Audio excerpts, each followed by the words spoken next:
Hello प्यारे बच्चों, मैं सुधा स्वागत करती हूँ आप सबका आपके अपने चैनल तैयारी ऑनलाइन में। बच्चों, आज के इस वीडियो में हम कक्षा 9वीं के हिंदी पाठ्य पुस्तक कृतिका भाग 1 में अध्याय 2 करने वाले हैं। और अध्याय 2 में आप सभी जानते हैं एक कहानी दी गई है जिसकी लेखिका है मृदुला गर्ग और कहानी है मेरे संग की औरतें। हमने इस कहानी के 2 पार्ट अब तक सुन चुके हैं और आज हम कहानी के अगले भाग को सुनेंगे कि आगे कहानी में क्या हुआ। तो बच्चों, अब तक हमने कहानी में लेखिका की नानी के बारे में जाना, उनकी परदादी के बारे में जाना और लेखिका बताती हैं कि जब चोर उनके घर में घुसा तो परदादी ने किस प्रकार उसे एक अच्छा आदमी बना दिया। तो कहानी बहुत ही रोचक है, लेखिका के जीवन से जुड़ा हुआ है। चलिए देखते हैं आगे कहानी में क्या है। यदि आपने कहानी के उन दोनों पार्ट्स को नहीं देखा है तो उसे देख सकते हैं, लिंक आपको आई बटन में दे दिया जाएगा। आगे कहानी में लेखिका कहती हैं 15 अगस्त 1947 को जब देश को आज़ादी मिली, या कहना चाहिए जब आज़ादी पाने का जश्न मनाया गया, तो दुर्भाग्य से मैं बीमार थी। उन दिनों टाइफाइड खासा जानलेवा रोग माना जाता था, इसीलिए मेरे तमाम रोने धोने के बावजूद डॉक्टर ने मुझे इंडिया गेट जाकर जश्न में शिरकत करने की इजाज़त नहीं दी। अब यहाँ लेखिका किस समय की बात कर रही हैं? 15 अगस्त 1947 को। तब हमारा देश आज़ाद हुआ था। किससे? अंग्रेज़ों से। हमारा देश अंग्रेज़ का गुलाम था और 15 अगस्त 1947 को हमारा देश पूरी तरह से आज़ाद हो गया था। तो उस समय आज़ादी का जश्न मनाया जा रहा था और लेखिका उसमें शामिल नहीं हो पाई थी क्योंकि उन्हें क्या था, टाइफाइड हो गया था। और बच्चों, टाइफाइड जो है वह गंदे पानी से होने वाला बीमारी है। आगे कहती हैं, चूँकि डॉक्टर अपने नाना के परम मित्र, उनसे ज़्यादा नाना थे, इसीलिए हमारे पिताजी जो बात बात पर सत्ताधारियों से लड़ते भिड़ते फिरते थे, चुप्पी साध गए। मैं बदस्तूर रोती कलपती रही। क्या कोई बच्चा इकलौती गुड़िया के टूट जाने पर रोया होगा? मेरी उम्र तब 9 बरस की थी, इतनी छोटी नहीं कि गुड़िया से बहलती और इतनी बड़ी नहीं कि डॉक्टरी तर्क समझती।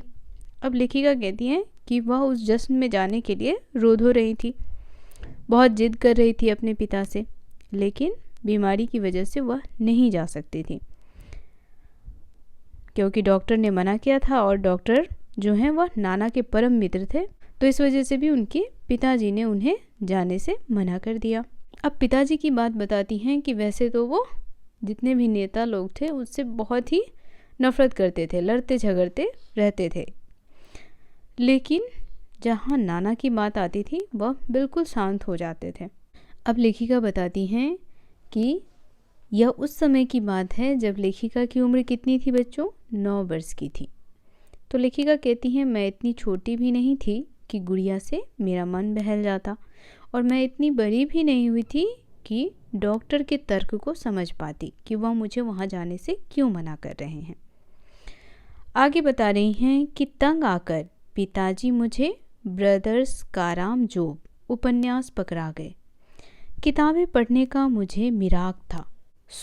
जब कुछ देर बाद मैंने देखा कि पिताजी को छोड़कर घर के बाकी सब प्राणी पलायन कर चुके थे और पिताजी दूसरे कमरे में बैठे अपनी किताब पढ़ रहे थे, तो रोना धोना छोड़कर मैंने भी किताब खोल ली। अब देखिए, लेखिका कहती हैं कि जब मैं बहुत रोई धोई तो पिताजी ने मुझे एक उपन्यास दिया और उस उपन्यास का नाम था बच्चों ब्रदर्स कारामजोब। अब घर के सभी लोग कहाँ चले गए थे? आज़ादी का जश्न मनाने के लिए, और वो और उनके पिता ही घर में रह गए थे।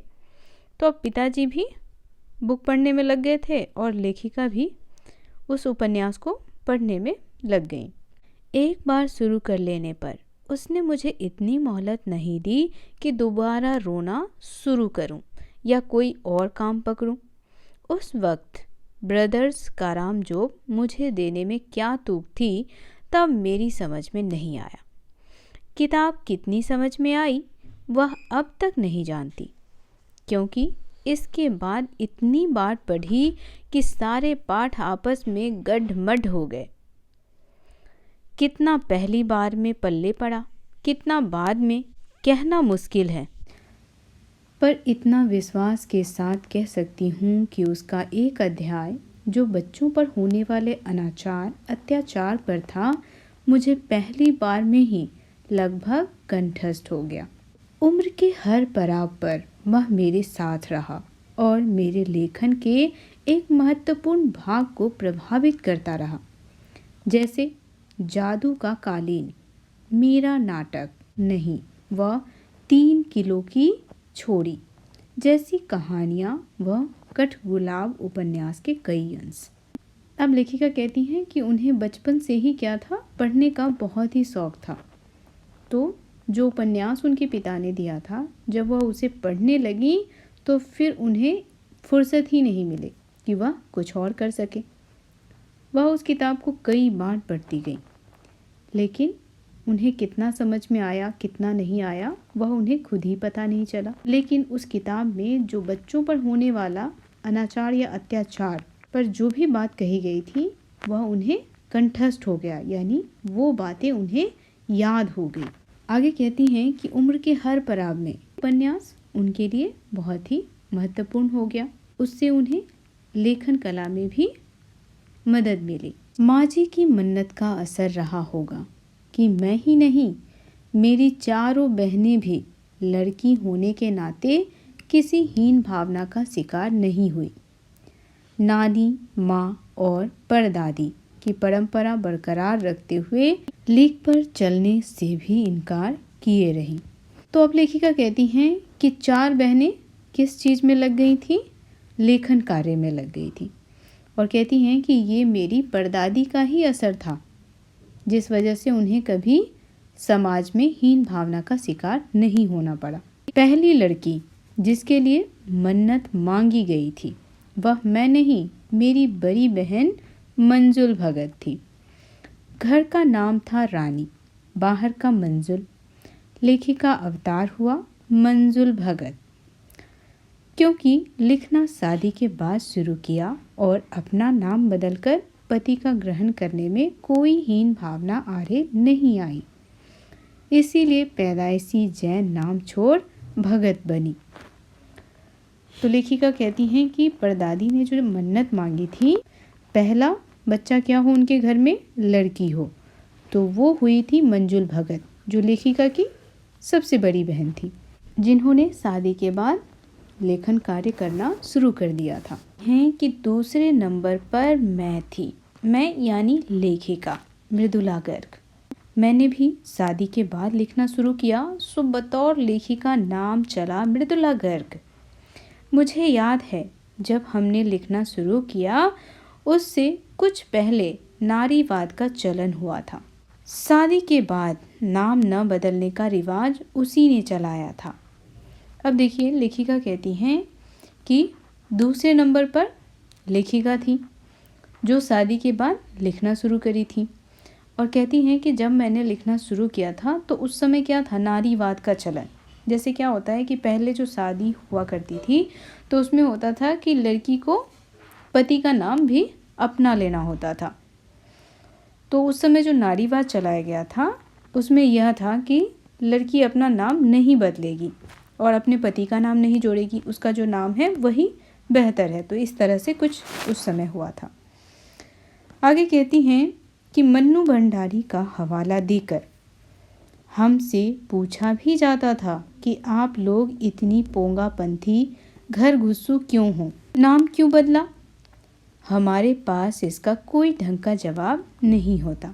अब जैसा कि लेखिका मृदुला गर्ग से भी यह प्रश्न पूछा गया कि आप लोगों ने अपने नाम के साथ अपने पति का नाम क्यों जोड़ा, तो इसका कोई जवाब नहीं था उस समय उनके पास कि वह क्या जवाब दें।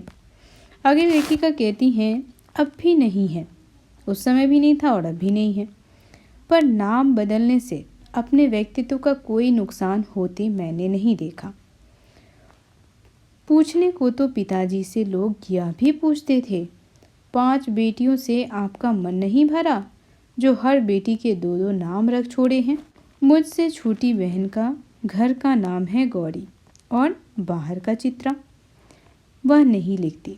उसका कहना है वह इसलिए नहीं लिखती क्योंकि घर में कोई पढ़ने वाला भी तो होना चाहिए। अब देखिए यहाँ पर लेखिका स्वयं से छोटी बहन गौरी के बारे में बताती हैं कि गौरी जो थी वह तीसरे नंबर पे थी और जब उससे कोई पूछता था कि तुम लेखन कार्य क्यों नहीं करती तो वह बस इतना ही कहती कि अगर सब लिखने लग जाएंगे तो पढ़ने वाला कौन होगा। और यह भी बिल्कुल सही था, कोई पढ़ने वाला भी तो होना चाहिए। आगे कहती हैं, खैर उसके बाद जब चौथी पांचवी बेटियां पैदा हुई तो पिताजी ने इतनी बात जमाने की सुनी कि उनका एक एक नाम ही रखा। चौथी वाली जो उनकी बहन थी उसका नाम रेनू था और पांचवी वाली का नाम अचला था। अब देखिए, पांचों बहनों के बाद एक भाई हुआ, राजीव। भाई का क्या नाम था? राजीव। ध्यान रखिएगा, मृदुला गर्ग का एक भाई था राजीव। मज़े की बात यह है कि बीच की दो बहनें ही लेखन से बची रहीं, अचला और राजीव फिर उसमें जा फंसे।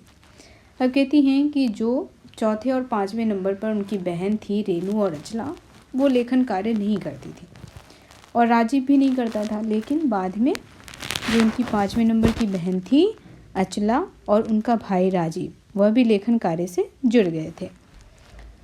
अचला मुझसे 8 साल छोटी है और वक्त के बदलाव की लाज रखते हुए अंग्रेजी में लिखती है, पर राजीव फिर भी हिंदी के हवाले। अब जो अचला उनकी बहन है जो सबसे छोटी है, वह किस में लेखन कार्य करती है बच्चों? तो अंग्रेजी में, और भाई हिंदी में ही लिखता है। तो बच्चों आज की ये कहानी यहीं समाप्त करते हैं। कहानी काफ़ी लंबी है तो इसे हम 3-4 पार्ट्स में करके आपको सुनाएंगे और कहानी बहुत ही मज़ेदार है बच्चों, तो इसे आप अवश्य सुनें। कहानी कैसी लगी कमेंट करके बताना बिल्कुल ना भूलें। वीडियो पसंद आया हो तो इसे लाइक और अपने दोस्तों को ज़्यादा से ज़्यादा शेयर करना बिल्कुल ना भूलें। साथ ही बच्चों आप हमारे चैनल को सब्सक्राइब कर लें ताकि इसी प्रकार की वीडियोज़ आपको मिलते रहें। मिलते हैं आपसे कहानी के अगले पार्ट में, तब तक के लिए आप सभी का धन्यवाद।